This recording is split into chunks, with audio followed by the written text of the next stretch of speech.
Kia ora, hello, I'm Philip Duncan. Thanks for joining us. Heavy rain on the way for the west coast of the South Island, and it's coming out of Australia where more rain is forecast for the next few days. Low pressure is the reason why we're seeing some wet weather along that eastern side of Aussie, but we've also got the easterly winds coming out of the subtropics, which are also fueling it, and they're coming down as northerlies for some of you.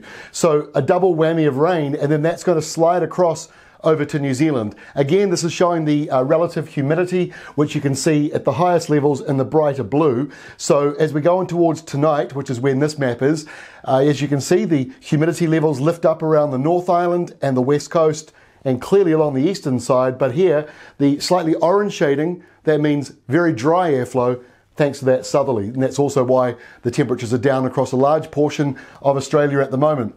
So we've got a bit of rain on the way, and when I say a bit, actually quite a lot. Over 200 millimetres coming here, so Hokitika, there could be some flooding in that area over the weekend. So this is something to keep an eye on. 3 days of rainfall, kicking off from Friday, and then we go through to Sunday. So this is a fair bit of rain when you're getting over the 200 millimetre mark, which is that area here, right off the scale. So we could be seeing totals getting up over 200 millimetres in just a couple of days. Now there could be some spillover as well into Canterbury. That'll be welcome by many farmers. It probably won't be too problematic, but again, those near the rivers, just keep up to date with what is going on. And we could be seeing a few totals lift up as we go further to the east from that spillover, but generally speaking, the east is drier with only around about 20 millimetres or so right along the coastal areas, perhaps a little bit more here coming through central and southern parts of Canterbury. And of course, you can keep up to date with your local rainfall totals. Use ruralweather.co.nz.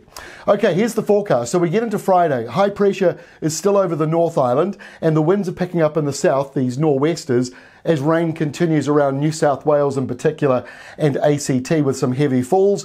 Cooler, drier winds though coming through for Adelaide and Melbourne.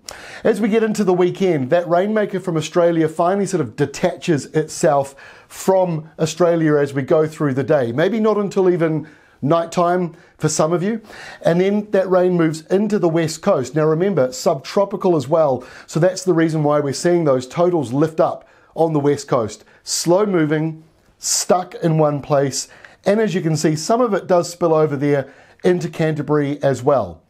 So temperatures on Saturday do drop. We've got a southerly flow coming through in the South Island, so the maximum departure from normal on Saturday is quite interesting. The North Island is leaning 4 to 7 degrees above average up here, 4 to 8 degrees I should say, in the red.